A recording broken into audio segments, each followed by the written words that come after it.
विष्णु भगवान ने कहते हैं हम तो आपके दर्शन से ही धन्य हैं, लेकिन विश्व के कल्याण के लिए, जनता के कल्याण के लिए यही विराजमान हो जाओ। केदारेश्वर के स्वरूप में विराजमान है वही ज्योतिर्लिंग केदारनाथ जी। के मन ही स्वर्ग है, दार मन ही दरवाजा, मोक्ष के द्वार मन ही केदारनाथ जी है। जीवित रहकर भी सुख और समृद्धि, आनंद और स्वर्ग देखना है केदारनाथ जी है। वो तो सत्युग के है। लेकिन उसके बाद जब महाभारत कुरुक्षेत्र युद्ध के बाद पंच पांडवों को ब्रह्म हत्या, गुरु हत्या, गोत्र हत्या का श्राप लगते हैं, श्राप विमोचन के लिए तो भोलेनाथ के दर्शन के लिए जो पंच पांडव ने आते हैं, लेकिन भोलेनाथ एक जगह पे दर्शन न देकर अलग अलग जगहों पे अलग अलग शक्ति स्वरूप से जो दर्शन दिए वही पंच केदार से कहलाते हैं। कहाँ से? बनारस काशी से उत्तर काशी आते हैं, उत्तर काशी से गुप्त काशी आते हैं, लेकिन भोलेनाथ वहाँ भी दर्शन परिपूर्ण नहीं दिया। वहाँ से भी भोलेनाथ अंतर ध्यान माने गुप्त हो जाते, इसलिए गुप्त काशी कहलाते हैं। वहाँ विश्वनाथ बाबा का दर्शन है। दो नदियों की संगम है, गंगा और यमुना, स्वयं शिवलिंग के नीचे से गुप्त धारा है। और जहाँ शिव है वहाँ शक्ति है, जहाँ शक्ति है वहाँ शिव है। शिव जी भोलेनाथ गुप्त होने के बाद ही जहाँ माता पार्वती की तपस्या करते हैं, वो तो कहते हैं वागर्ता विव संपृक्तो वागर्ता प्रतिपत्ते जगता पिता वंदे पार्वती परमेश्वर। जगत की माता पार्वती है, पिता परमेश्वर, इसलिए तो कहते हैं त्वमेव माता च पिता त्वमेव, त्वमेव बंधुश्च सकलात्ममेव, त्वमेव विद्यम दृढ़ंतमेव, त्वमेव सर्वम मम देव देव। सर्वस्व देवों के देव महादेव लिंग मध्य जगत सर्वम जगदेत चराचरम सृष्टिकर्ता ब्रह्मांड नायक पंच महाभूतों की अधिनायक देवों की देव महादेव है। महादेव गुप्त होने के बाद ही माता पार्वती की तपस्या की है।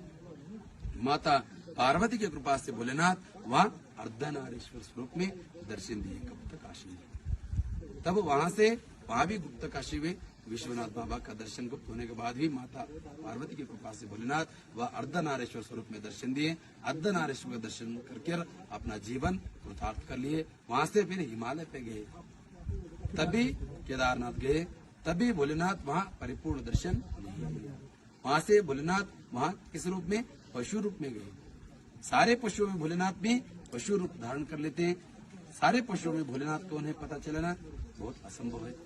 तभी भीम ने बुद्धिशाली बलशाली थे, दो वहाँ पर्वत है, मेरु और सुमेर पर्वत है, उसके ऊपर खड़े होकर भीम ने उग्र रूप लेकर सारे पशुओं को अपना नीचे से जाने दिए।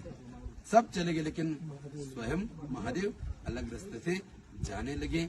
तब इनको पता चल गया वही स्वयं भोलेनाथ है, क्यों तो जब तक भोलेनाथ का दर्शन नहीं हो पाते थे तब तक उनकी मोक्ष की प्राप्ति और किया वो पापों से मुक्ति नहीं थी। तब पीछे से भक्ति और भाव से भोलेनाथ को पकड़कर दर्शन करने चाहते थे, पीछे पकड़ने गए, तब तक भोलेनाथ मुखभाग जमीन में छिप गए, तभी परिपूर्ण दर्शन उनको नहीं दिया। मुखभाग जमीन में छिप गए, अग्रभाग काठमांडू नेपाल में दर्शन दिए। किस नाम से? पशुपति नाम से, कि वो तो भोलेनाथ यहाँ पशु रूप में आए बोलकर ही पशुओं की नाथ पशुपति नाथ से ही वहाँ प्रसिद्ध हो गए। वहाँ और जो शेष भाग बच गए पृष्ठ भाग माने ही पीठ भाग, इसलिए वहाँ पूजन दर्शन करके अपना जीवन कृतार्थ कर लिए और घी लगा के स्वयं महादेव का पृष्ठ भाग है बोलकर स्वयं सेवा कर कर अपना जीवन कृतार्थ कर लिए और किया हो पापों से मुक्त होकर अपना जीवन धन्य कर लिए। और द्वितीय केदार भगवान मधुमेश्वर में मध्य भाग की नाभि के स्वरूप में यहाँ दर्शन दिए, इसलिए मध्य महेश्वर से कहलाते हैं। और मद मने गर्व भी होते अपना अंदर, काम क्रोध मद मत्सर दम अहंकार जो है सभी को हरण करने वाले मधुमेश्वर भगवान है।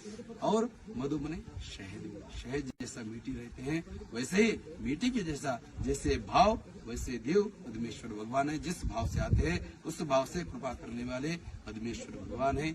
यहाँ जो भी जीवात्मा यहाँ आकर दर्शन पूजन जलाभिषेक भोलेनाथ के स्मरण करने मात्र से भी धर्म क्या है सब जानते थे पंच पांडवों ने भी, और हम भी जानते हैं, लेकिन कर नहीं पाते हैं। अधर्म क्या है वो भी जानते थे, कर्म छोड़ नहीं पाए, वैसे हम भी छोड़ नहीं पाते हैं। इसलिए तो कहते हैं अन्य क्षेत्रे कृतम पापम मधुमेश्वर क्षेत्र विरिष्यति। अन्यत्र जो जीवात्मा जाने अनजान में कृत्य की है, इस पवित्र क्षेत्र में आकर दर्शन पूजन या मस्तक यहाँ स्पर्श होने मात्र से भी जीवात्मा धन्य हो जाते कहते। वैसे पंच केदारों में दर्शन किए पंच पांडवों ने। अभी भी शिव भक्तगण जो भी भक्तगण आकर यहाँ दर्शन पूजन करके अपना जीवन कृतार्थ कर लेते हैं मधुमेश्वर क्षेत्र में। और तृतीय तुंगनाथ में हृदय और भावों के दर्शन, रुद्रनाथ में नेत्र मुखमंडल, कल्पेश्वर में जटा, केदारम मध्यमम तुंगम तथा रुद्रालयम प्रियम कल्पकम च महादेवी सर्व पाप प्रणाशन। जिनमें पांचों क्षेत्रों की दर्शन पूजन स्मरण करते हैं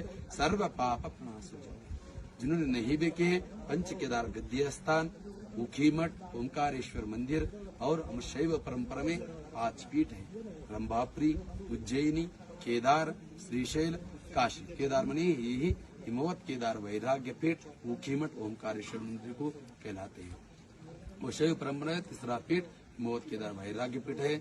यहाँ आगे जाकर दर्शन करने मात्र से भी पांचों केदारनाथ की पंच केदार की गद्य स्थान है, वहाँ दर्शन की परिपूर्ण पुण्य फल आपको वहाँ प्राप्त हो जाती है। वही क्यों मने षड मासे पूज्यतो देवा, 6 महीने भोलेनाथ की पूजन मानव द्वारा, पुजारी द्वारा, भक्तों द्वारा यहाँ पूजा होती है।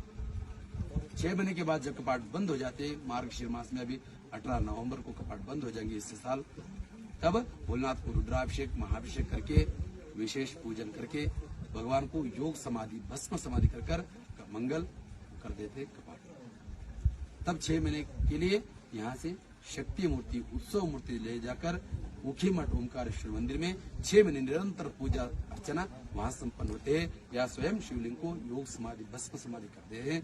6 महीने के बाद जब कपाट खुलते हैं वही भगवान को स्वयं मधुमेश्वर भगवान को यहाँ स्वयं शिवलिंग को जागृत करके वही भस्मी प्रसाद के रूप में सभी भक्तों को दिया जाते हैं। ऐसी परंपरा में विश्व में एक ही स्थान इत केदार संस्थान पे है। जो भी श्रद्धालु आकर दर्शन पूजन करके कृतज्ञ कर लेते हैं। केदार को ये साक्षात स्वर्ग है। जो भी श्रद्धा से आकर अपना जीवन कृतार्थ कर सकते हैं। आज आप लोग भी यहाँ आकर दर्शन पूजन शयनार्थी श्रृंगार आरती सब देखकर आपको मन भर गए, आपके मन प्रसन्न हो गई।